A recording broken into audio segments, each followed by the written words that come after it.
शहर के कोने में एक पुरानी गली थी, जहां एक बूढ़ा चित्रकार वासुदेव अकेला रहता था।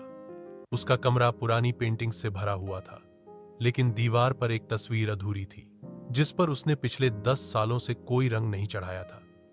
लोग कहते थे कि वह तस्वीर उसकी बेटी की थी, जो एक दिन अचानक गायब हो गई थी। वासुदेव दिन भर उस तस्वीर को देखता, फिर ब्रश उठाता और रख देता। रंग की कुछ बूंदें ही कभी उस तस्वीर तक पहुंचती। एक दिन एक छोटा लड़का अर्जुन गलती से उस गली में आ गया। वह चित्रों को देखता देखता वासुदेव के कमरे तक पहुंच गया। दादाजी, ये सब आपने बनाया है? वासुदेव ने उसकी आंखों में सच्ची जिज्ञासा देखी और मुस्कुराए। हाँ बेटा, ये मेरे जीवन की कहानियां हैं। अर्जुन हर दिन आने लगा। वासुदेव उसे ब्रश पकड़ाना सिखाते, रंगों की बातें बताते।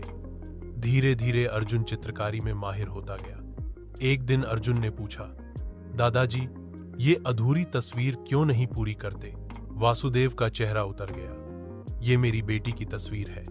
वो जब छोटी थी, मैं वादा करता था कि उसकी मुस्कान सबसे सुंदर तस्वीर बनाऊंगा, लेकिन उसके जाने के बाद मुस्कान भूल गया। अर्जुन चुप रहा। अगले दिन वह कुछ लेकर आया, एक स्केच।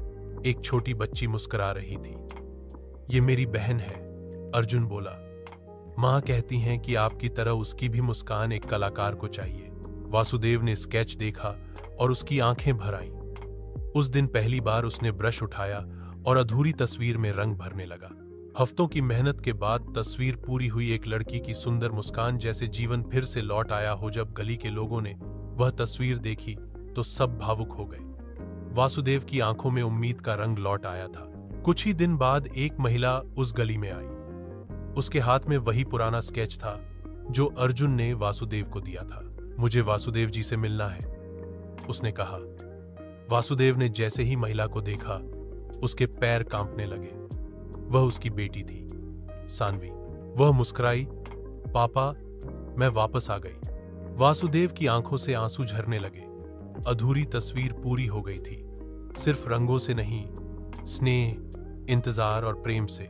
सीख, कभी कभी जीवन की सबसे अधूरी चीजें समय और प्रेम के रंगों से पूरी होती हैं। और एक सच्चा कलाकार वह होता है जो सिर्फ ब्रश से नहीं, दिल से चित्र बनाता है।